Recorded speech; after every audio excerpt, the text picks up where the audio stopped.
If Yes, sir. slide is not running, if it stops, then please inform me whenever some problem is there with the slide. If you do not see, just ask me, because sometimes internet connection is not good at my end. So, okay, now recording can be started. So, dear students, you are welcome in this class, and now we are going to discuss evaluation of soil fertility. I think this is quite common topic, and most of you might have heard about it. So, just I want to know from you, what do you understand by this topic, or by the word or keywords evaluation of soil fertility? What does it mean actually? Can anyone tell me what we do in evaluating the fertility of the soil? Yeah, Shubham. Sir, Yeah, Yes, sir. Sir, so anyone? we will calculate the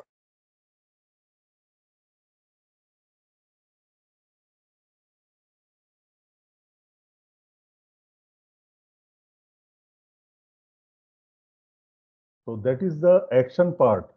Action part means you are very close to the purpose, but can we say nutrients? Because you are saying one by one, or so instead of saying all these, naming them, say just nutrients or available nutrients or total nutrients. So that we can, yes, sir. yeah, we can say in some words.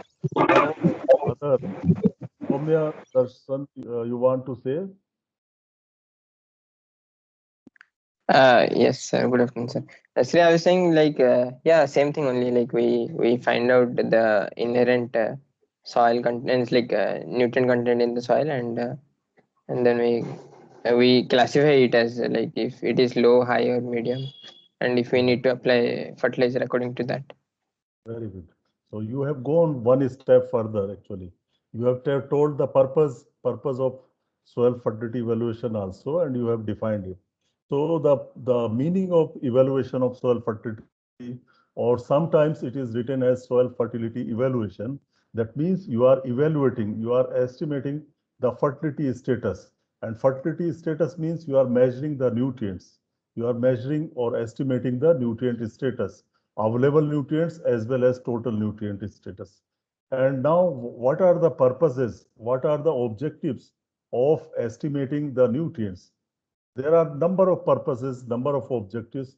One purpose could be to give the fertilizer recommendation, to give the nutrient recommendation. Another purpose could be to avoid the leakage of the nutrients. Sometimes if you apply nutrients in excess without knowing the status of the fertility, then you will lose some nutrients and pollute the environment. And that kind of application of nutrients will not be economic also. So that way we go for soil fertility evaluation. Other purpose could be to see the toxicity of certain elements, certain nutrients. Some nutrients may be toxic. There may not be some ideal ratio of nutrients in the soil. Because if you remember the definition of soil fertility, it includes the balanced supply of nutrients. So there may be some imbalances of nutrients in the soil. Imbalances of nutrients in the soil. Imbalance means one may be in excess, too much excess, and one may be too much deficient. So in either case, we can, after knowing all these, we can make the corrections in the soil fertility. We can make corrections in the nutrient supply. So this is definitely a very important subject. So the purpose of this class is to explain to you the need of soil fertility evaluation. What is the need? Why we require it? So actually the requirement of this soil fertility will be part of objectives. You will see and describe the various methods or tools for evaluation of soil fertility.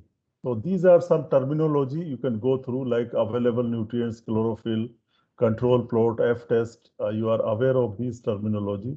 Plant sampling, remote sensing, soil testing, spread meters, etc. Now you come to the definition of soil fertility evaluation.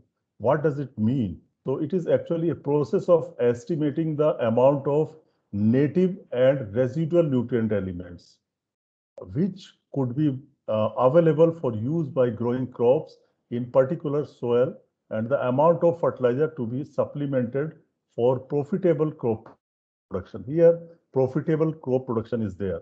Means rate of application of nutrients should be based upon optimum doses. Optimum quantities of the nutrients should be applied. They should not be less, they should not be more. So that is the basic purpose of soil fertility evaluation. Now you see what are the objectives or purposes of soil fertility evaluation. The number one, the topmost purpose is to assess the nutrient status of soil crop system. So it includes not just soil system, it also includes soil and crop system. So many times you will see soil fertility is indirectly judged or indirectly evaluated by seeing the deficiency symptoms on the plant, by analyzing the nutrients in the plant system. So actually soil fertility evaluation is done both way. One is testing the status of nutrients in soil, other is testing the nutrient status in plant. So both way we can do soil fertility evaluation. So it assesses the nutrient status of soil crop system, means quantifying the ability of soils to supply nutrients for plant growth. So that is number one objective or purpose of soil fertility evaluation. Then once you know the status of different nutrients, then you can work out the nutrient imbalances. You can know which nutrient is there in the excess, because we already have some research data, some information that these much levels of nutrients are ideal, these much are toxic. So we have some idea about it. So we can diagnose the nutrient imbalances by evaluating the fertility of the soil. Monitor the effect of management on crop nutrient status.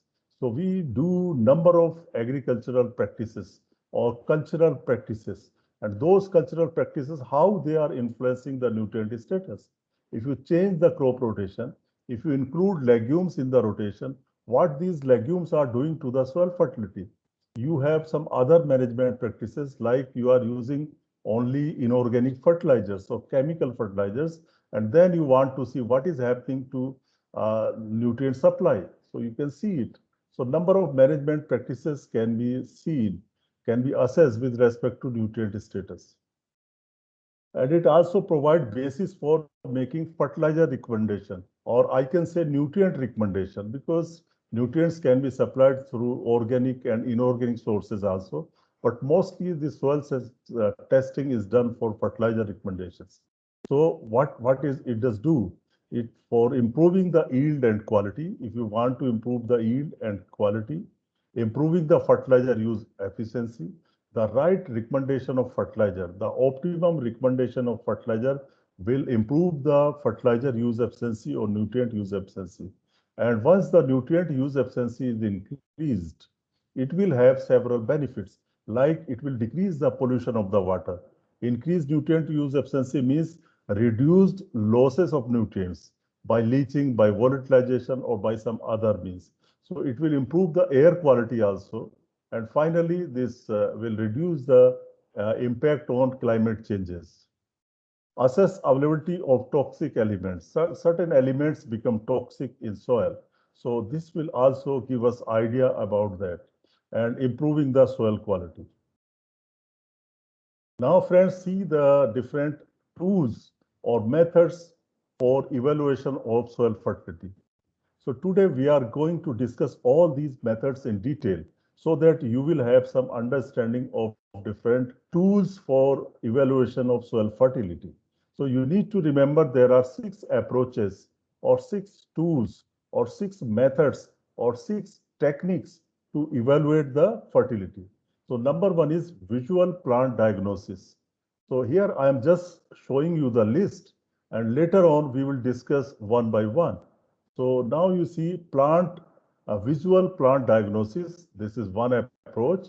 In this case, we already know that symptoms of deficiency or toxicity will first appear on old leaves or new leaves. So based upon this, we identify certain deficiency of nutrients.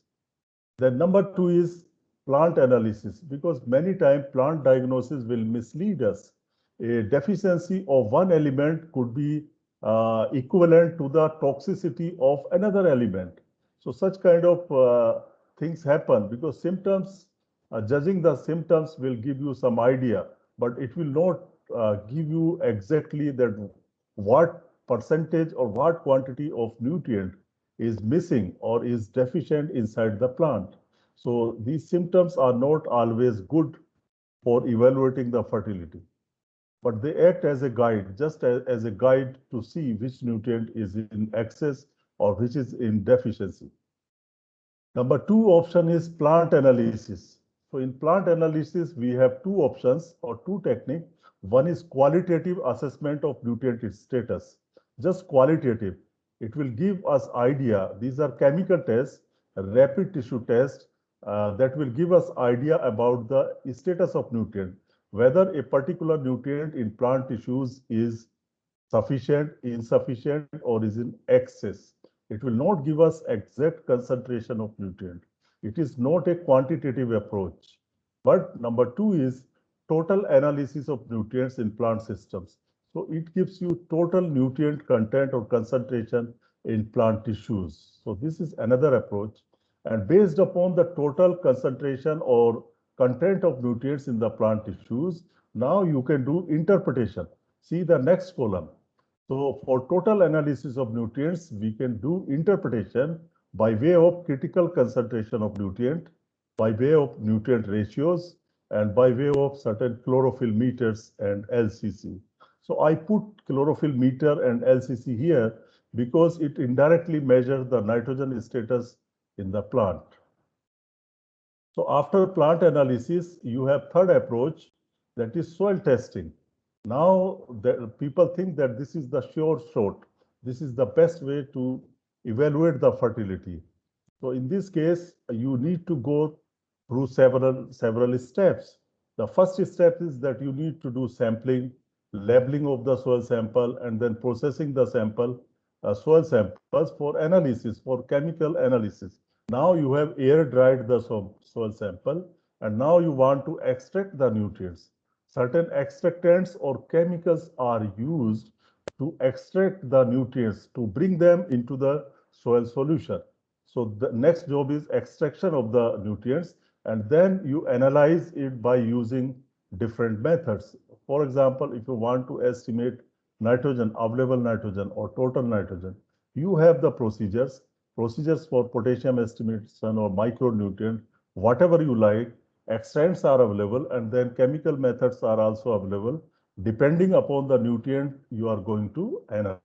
And once you have done the analysis of nutrients in the soil, then you go for interpretation of results. You got certain quantity, certain concentration of nutrient in the plants. Now you want to interpret it. What does it mean what does it mean actually? So you want to analyze, you want to interpret those results. So there are different parts of soil testing: soil sampling, then extraction, and then analysis, and then interpretation. We will discuss in detail. Next, number fourth is microbiological methods. So these microbiological methods are used in very few cases. Only in laboratory, some people are doing it. Otherwise, these tests are not now used for soil fertility evaluation. They have no meaning now. So it is just to make you aware that there have been certain tests like these. For example, Azotobacter plague technique was there, and Aspergillus niger test, and Kernighamella plague method, then carbon dioxide evolution method.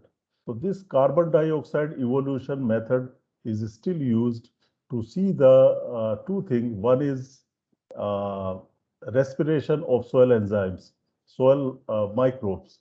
In soil, you got variety of microbes, or if you want to know the microbial activity, you can know the CO2 evolution, because it will also tell you the rate of organic matter decomposition.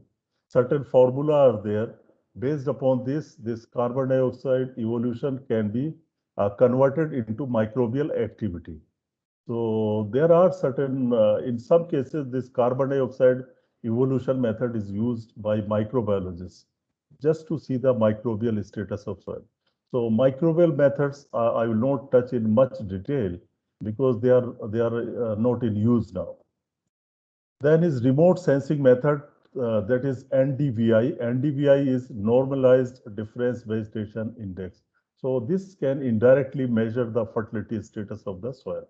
It can tell us the status of nutrients in the plant depending upon the greenness and reflection of the light. So here some physics laws or rules are involved, and that is also there, remote sensing method. So I can put this chlorophyll meter and LCC also in this group. You can put that chlorophyll meter and LCC under the remote sensing technique also. That is also kind of remote sensing. Then last and final and most important aspect or most important tool to know the soil fertility status or evaluate soil fertility is by conducting the field experiment. And field experiment can be control test or complex experiment. We will discuss in detail. So now we start with visual diagnosis. In visual diagnosis, as I told you, you can identify the status of nutrient by seeing the deficiency symptoms or symptoms of excess. Sometimes you may have a particular nutrient in excess also. For example, if you have dark green leaves with purple coloring, then it is phosphorus deficiency. Sorry, it is phosphorus deficiency. And sometimes in phosphorus deficiency, you will not have purple color, just dark green color. So confusion will be there. So you can see in nitrogen deficiency, chlorosis starts from the leaf tips and leaves turn yellowish. So these are the visual plant diagnosis that can be used to evaluate the fertility for nitrogen, phosphorus, potassium, magnesium, chloride, and molybdenum. Now you see deficiency symptoms first appearing on younger leaves. So in this case, some symptoms are there: iron, copper, calcium, manganese, zinc, and boron, etc. You can go through these symptoms. The message here is that these symptoms can be used to judge the fertility of the soil. If there is deficiency symptom of a nutrient, we can say that this particular nutrient is deficient in soil, or it may be there in the soil, but soil is not able to supply it. So, but we cannot know everything. It can just indicate us whether a nutrient is deficient or not. We cannot know the exact quantity of nutrient in the soil. Next,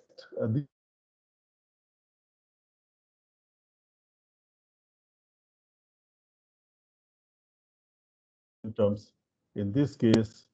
So this is these are theirs like intervenal chlorosis. So based upon these symptoms, we can identify the deficiency. Now some deficiency symptoms we can see this way also. Now we go to the next, which is plant analysis. So are you able to see this slide on plant analysis? Because there was some disturbance. Yes, sir. Okay. Now, number two is plant analysis. So, rapid tissue test. This is normally done by plant physiologists in the laboratory just to have some idea whether a particular nutrient is sufficient or insufficient in the plant. So, this is plant analysis, rapid tissue, and it is very quick. It takes very little time and it tells us the deficiency or apparent nutrient deficiency. And it is done on the extracted sap of leaves. So you can take the leaves, and then these leaves, you can take a specific part of the leaf. For example, most of the time petiole of the leaves are taken. You can take number of petioles depending upon the requirement of the sample size, and then you can cut this petiole and crush it. Crush it, make it paste, kind of paste, and then after that you need to put certain extractant, and you need to put one or two chemicals into the test tube, and then you can know the status of nutrient by seeing the color intensity.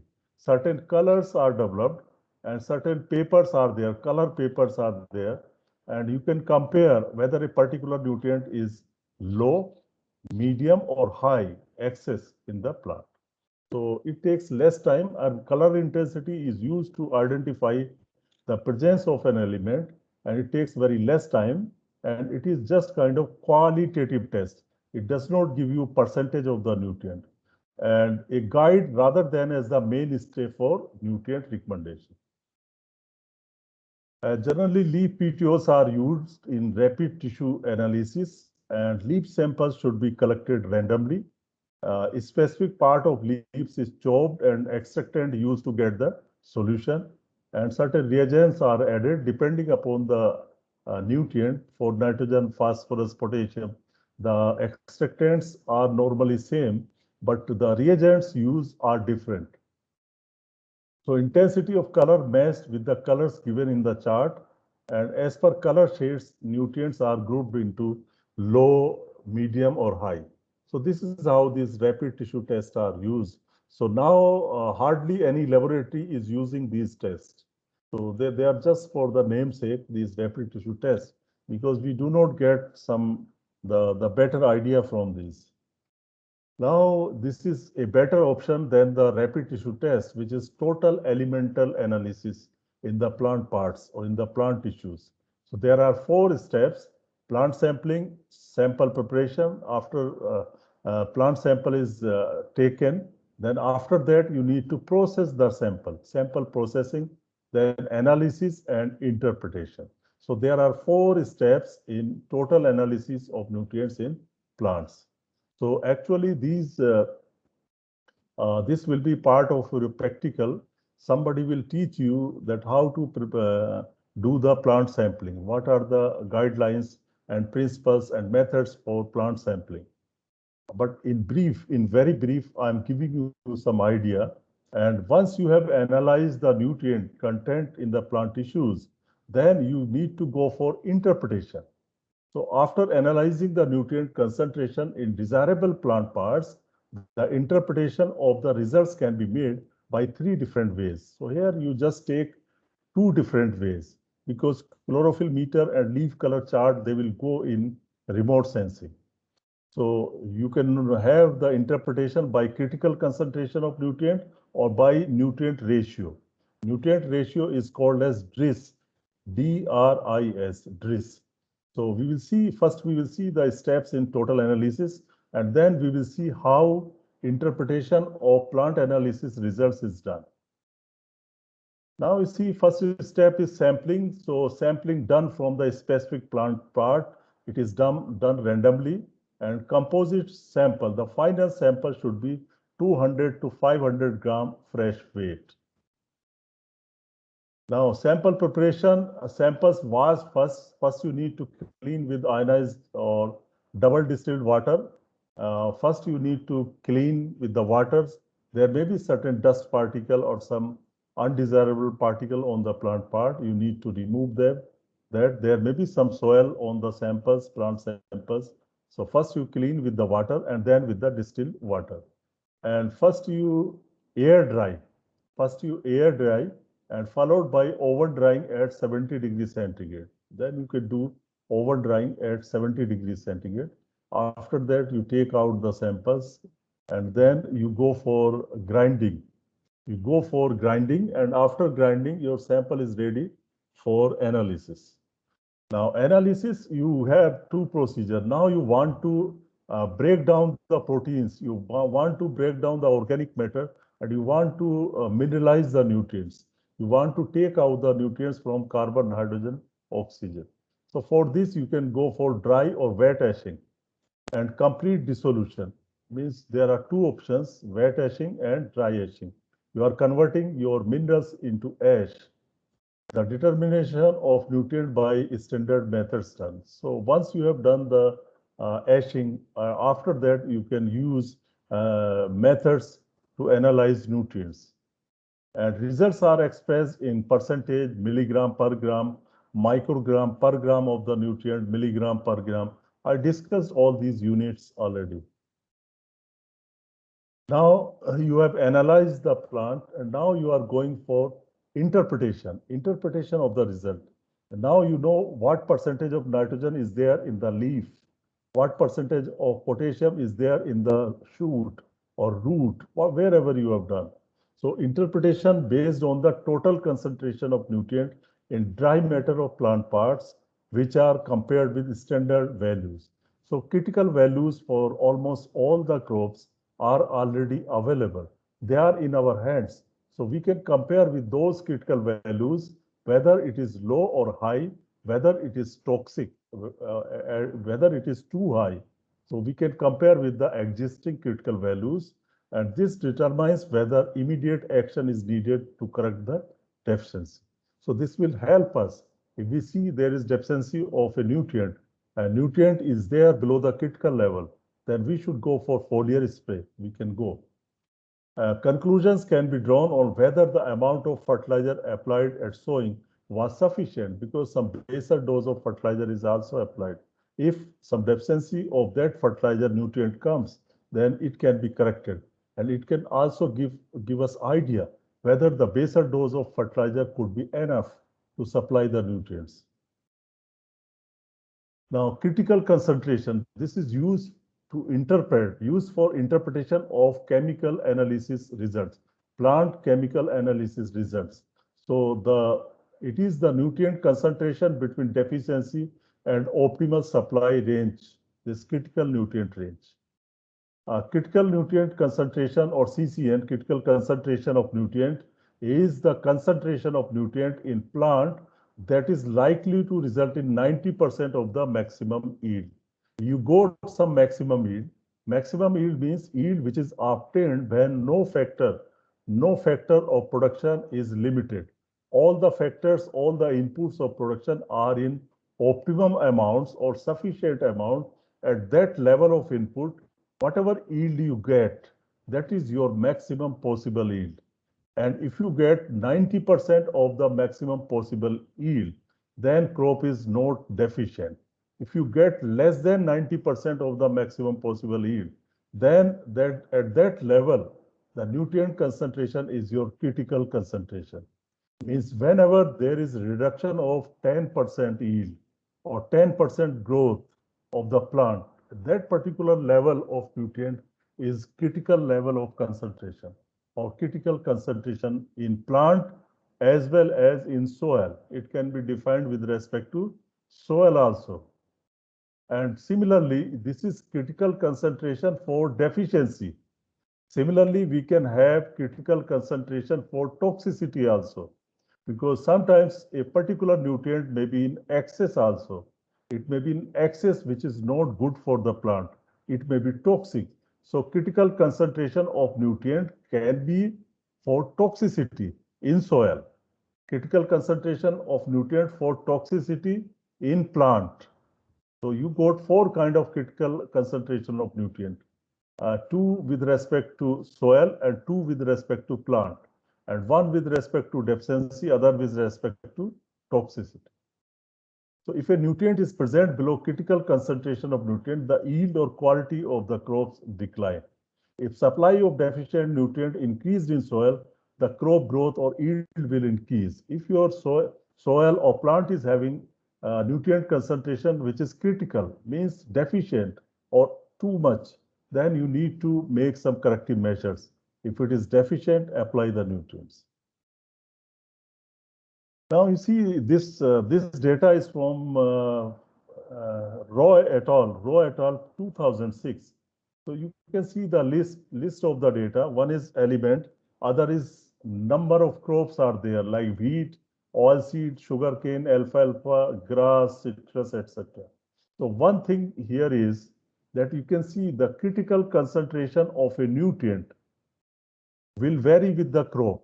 You cannot generalize it.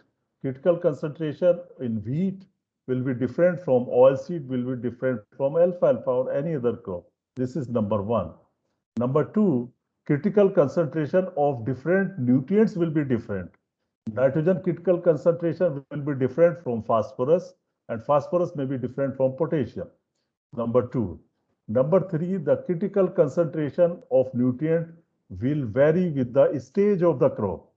The stage of the crop, at what stage you are taking the sample. So stage of the crop will determine or will decide the critical concentration. because at certain growth stage, you may have higher levels of critical concentration. At other stage, you may have lower levels of nutrient as critical concentration. 3 points. Number 4, critical concentration of nutrient will vary with the plant part sampled. Which plant part you are sampling? That will also decide the critical concentration. Critical concentration for a particular crop will be different for blade. If you take sample from the leaf blade, then the petiole. So you need to define the nutrient, you need to define the crop, you need to define the crop stage, at what stage you are deciding the critical concentration, and you need to define the plant part, which plant part you are using. So you need to remember these 4 points when you are discussing the critical concentration of nutrient. So in this case, I give you 1 or 2 examples. See the case of magnesium. Magnesium, the critical concentration in wheat is 0.15, in oilseed rape 0.2, in sugarcane 0.12. So it is varying with the crop. Now you see note on the bottom of the table, growth stage and plant parts used. What plant parts were used? What was the growth stage of the crop? And then which plant part was used? So everything is given here. So it defines that at this particular stage of this crop, this plant part was sampled. And based upon that, this information is given. So you need not to bother about this data, just try to understand how we define this critical concentration. So this is actually interpretation part. If in our analysis we get less than this at this particular stage for this particular crop, then we can say that the crop is suffering from deficiency and we should apply the nutrients. Next is nutrient ratio. Now you have analyzed the plant sample. So nutrient ratio is just interpretation of the plant analysis result. In plant analysis, you got certain result, certain levels of nitrogen, phosphorus, potassium, and other nutrients. Now you are making or you are seeing in terms of ratios. So after quantitative chemical analysis, nutrient ratios can assess the crop nutrient balances, called Diagnosis and Recommendation Integrated System, DRIS, introduced by Biophils in 1973. So it is relationship between a pair of nutrients like nitrogen, phosphorus, phosphorus, nitrogen, N, K, Kn, etc. in place of nutrient sufficiency or deficiency, critical concentration. So in this already some basic data is available with respect to different crops. The ideal ratios are given. If those ideal ratios are not there, people can identify the deficiency or excess of that nutrient. So it judges the balance of nutrients in plant, ranking the levels of nutrients in sequence and beginning with the severely deficient to highly sufficient. It determines nutrients needs of plants much before their deficiency or excess is able to reduce the growth or yield. So this is a very potential method to decide the deficiency or excess of nutrients in plant tissues. Now, chlorophyll meters are already there, a SPAD meter and your leaf color chart. They are used to see the chlorophyll content because we know that chlorophyll content is mainly governed or controlled by nitrogen. Higher the nitrogen in the plant, higher is the chlorophyll. So this gives the plant greenness. So nitrogen and chlorophyll both give you greenness, and certain critical levels are there. Critical levels are there. So some rating is there. Rating is from 1 to 5, 1 to 4. So in this leaf color chart, you got 4 different shades. So I think you can see from any standard textbook how to use this leaf color chart or SPAD meter. Next is your soil testing. So soil testing, like plant testing, many times plant testing, there may be nutrients of sufficient quantity is the soil, but plant is not able to take up. So in that case, we should know what is the status of that nutrient in the soil. And many times we do not know that what proportion of nutrient is available in the soil and how much can be contributed by it, contributed by the soil. So for the recommendation of nutrient, for the recommendation of fertilizer, we need data on soil status of nutrients. So soil testing is very, very necessary. It is, some people call it soil analysis and some people call it soil testing. So objectives are accurately determine status of available nutrients in soils to give fertilizer recommendation. This is first objective. Identify the deficiency or toxicity of nutrients and determine the chemical forms of available nutrient. What are different forms of the nutrients? To judge the health and productivity of the soil, because it indirectly tells you the soil fertility. To compare the effect of seasons on nutrient availability, you go different seasons, so you can compare whether the nutrient availability in soil is affected by nutrient seasons to understand the interaction of nutrients. So these are the objectives of soil testing, and some background data is required. Background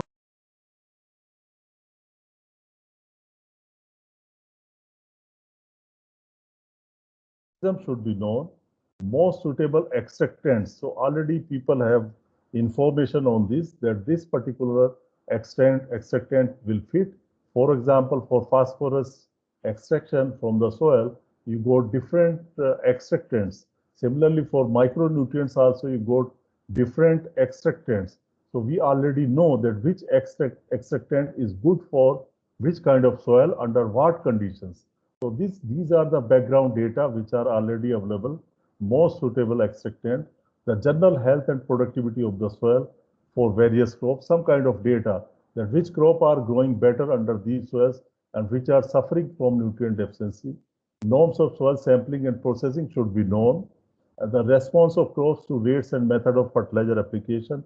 Up to some extent, this kind of data or information should be available. The effect of season on nutrient availability, such kind of information should be available, and interaction of nutrients with moisture and other nutrients. Now, steps in soil testing. So first step is to take the soil sample, and then you need to label, you need to put the record of the sample, the name of the farmer, the field number, the date of sampling, and so on. Preparation or processing of the sample. Once you have drawn the sample, you need to process it for extraction, and then after extraction, you do chemical analysis. So soil sampling, I think most of you understand random soil sampling. There are different methods. You need to take different tools for soil sampling, and there are certain guidelines for taking the soil sampling. I'm not going to discuss in detail here. You will get one lecture or one practical class on soil sampling and one practical class on plant sampling. The other instructor will teach you how to take soil samples, but definitely it should be a true representative of the soil, because very small quantity, very small part of 1 hectare or 10 hectare soil is taken as soil sample, 1 by billionth part or millionth part of the soil weight. So we need to take due care in this case. There are first important thing is that time of sampling. The best time is after harvest of the crop, before the disturbance of the soil, because after harvest of crop, farmer or people will go for plowing. So sample should be taken before plowing, because when you do plowing or harrowing, your soil depth or soil get mixed. The soil which was there on 30 centimeter may come on the top, but you want sample from 0 to 15 only. So that will not be true representative. So immediately after harvest of the crop, sample should be taken before you disturb the soil. And also you need to put the information, all kind of details of the sample, field number and everything. Now you need to put some labels, and you need to take certain care when you take soil sample. It should not be taken from near the trees. Sometimes trees are there on the boundary, or you should avoid the patches where fertilizer or manure was accumulated. In one place, sometimes you make certain quantity of manure you keep in one place. So those kind of places should be avoided. And also the sampling bag you are using, that should be free from fertilizers or manures or dust. So these kind of precautions already known to you. Then almost half kg sample is required. You know how to mix, how to make the representative or composite sample. And then you go for drying, air drying. The soil is air dried. After air drying, you can go for grinding of the soil, and then go for sieving. And in sieving, you can take the soil which is less than 2 millimeter in size. 2 millimeter sieve is used. Now you can report the nutrients in soil in different units like gram per kg, milligram per kg, milligram, microgram per kg, ppm, etc. So there are different units of representing the status of nutrients in soil depending upon the nutrient. If they are micronutrients, you report in smaller units like ppm or milligram per kg. If they are nitrogen, phosphorus, you report in kg per hectare. And then you go for extraction of the nutrients. Several techniques or several extractants are available for nutrients. Like in case of calcium, potassium, magnesium, we extract the exchangeable portion of these ions. And for micronutrients, normally we use DTPA, and for boron, we use hot water to extract the boron. So there are different extractant. You will learn with the time, you will learn what are different extractants used to extract the nutrients. And after extraction of the nutrient, you determine the quantity of nutrients in the solution. So, and then you get some values of the soil test result. They call soil test result. And based upon those values, you go for interpretation of those results. So interpretation of analytical data for fertilizer requirement. So lower the soil test value of a nutrient, higher is the need for external nutrient application. For example, you got low, medium, high. So lower the value of the nutrient, you need to apply more nutrient. If it is medium, you need to apply less. If it is high, you need not to apply nutrients. So likewise, such kind of interpretation are made. For a very high soil test value, no external addition is required. For macronutrient, the data are generally classified into low, medium, high. For micronutrients, certain critical values are given. So you can see this data interpretation of soil test data for nutrients, nutrients in soil with medium cation exchange capacity. So you can see in this case the very low, less than 5 milligram per kg soil. This is 5 ppm phosphorus. For potassium, it is less than 50 ppm. For magnesium, it is less than 20 ppm. So here expected relative yield without fertilizer will be less than 50%.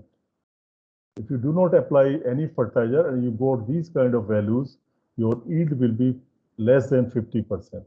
And if you have low phosphorus 5 to 9 or 50 to 100 or 20 to 40 magnesium, then you can have 50 to 80. If you go to very high, in very high, your phosphorus is more than 25. And then potassium is more than 300 or magnesium is more than 180. So in this case, you may get 100% expected relative yield without fertilizer. So if your nutrients are very high or high, you need not to apply that particular nutrient. You will get 100% yield. Now in India, we have this kind of classification: available nitrogen, phosphorus, potassium, low, medium, high. So you can remember these values. These are usually asked from you. So you can remember these values.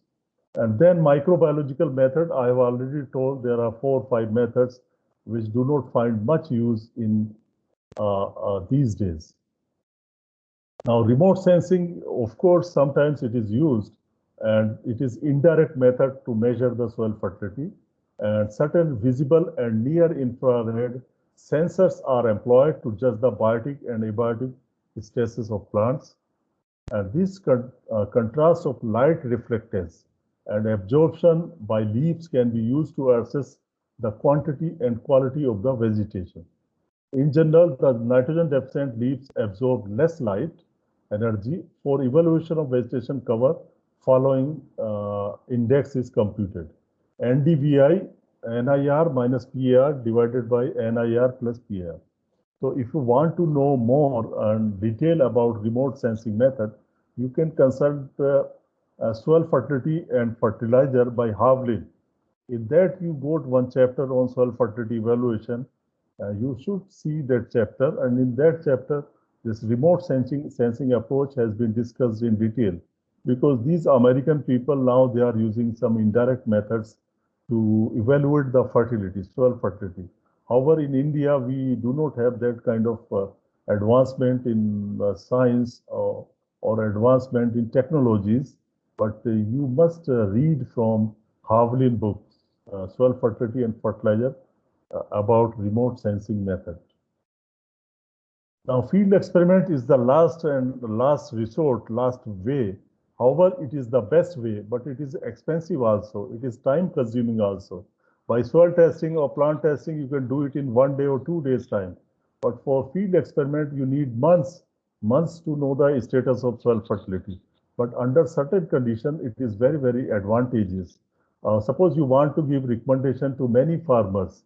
You cannot conduct experiment on every farmer's field and every year and tell him you apply this much of nutrients to get the optimum yield. So on research stations or some experimental farm, these kind of experiments are very useful, and they are very proven and effective method of assessing nutrient needs, useful for calibration of soil test and plant analysis results with crop response. So here the results of the plant analysis or result of the soil analysis can be correlated to the data or to the response that you achieve by growing a crop. So useful for calibration of soil test and plant analysis result with crop response. Suppose you get a certain level of phosphorus in the soil, you got a phosphorus test values from the soil test, and then you have different soils having different soil phosphorus test.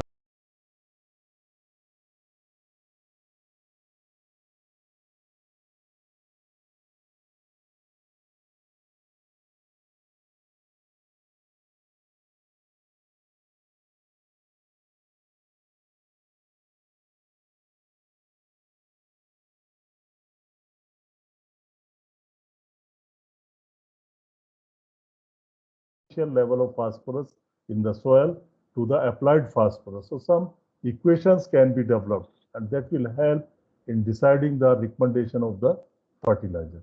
So field experiments many times are very useful. So they provide direct information on amounts of nutrients required for a crop in a specific environment at a given yield level. Generate the information on soil nutrient supply. You can get how much nutrients can be supplied from the soil.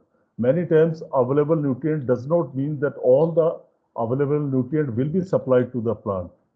So on optimal rates and combination of nutrients, you can do some complex trials, complex field trials where you can get a combination of nutrients. Best timing of fertilizer application can also be decided, and application techniques. So number of things can be judged by having the field experiments.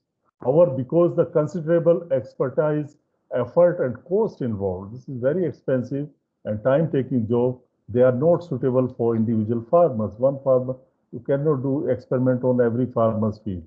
So these are used mainly by researchers for generating background data needed for making practical recommendations for the farmers. And that is why some equations are developed by soil testing laboratory for different soil condition and for different fertilizer combination, FIM, manures. Variety of regression equations are available in soil testing laboratories that are helping the soil scientists or people in recommending, in giving the nutrient recommendation to the farmers. Now, field experiments are carried out under field condition, both in the research station as well as farmers' field. Greenhouse experiments are not good. They are not representative of the field conditions. And there could be two kinds of experiment: control test plot and complex experiment. Control test plot experiment is very simple. You apply one nutrient in one strip. You are doing it at the farmer's field. And in one strip, there are 5 strips or 5 fields in the farmer's farm. you apply nutrient in one plot, in another plot you do not apply. It's very simple. So that will tell the response. You can measure the response of the nutrient. You know the quantities. Such kind of demonstrations are done on the farmer's field, control test plot. And you can also demonstrate the benefit of balanced fertilization by such kind of control plot. You have used, in some cases, you have used NPK. And in another plot, you can use NPK plus sulfur or NPK plus zinc. So you can show to the farmer that how this zinc or sulfur is beneficial to the crop. So it can be used to see response of micronutrients, secondary nutrient also. Now, complex experiments are very, very important. So here you can take two nutrients. You can take two nutrients instead of nitrogen. You can take sulfur also. You can also combine methods of application or sources of application or timing of application. You can combine 2-3 factors in this complex experiment. These are field experiments and which also give you several results for interpretation. So studies of nutrient needs to increasing nutrient rates for determining the optimal rate, and finally to complex experiment with several nutrients. If the results of the fertilizer experiments are significant, then you can go for response curve and you fit the quadratic equation and find out the optimum dose of the fertilizer. So such kind of experiment also help in the determination of optimum dose of the fertilizer. That is the recommendation of the fertilizer. So this ends the presentation. Now your questions are welcome. So we have 5 minutes time and you are welcome to ask your questions. So recording can be closed.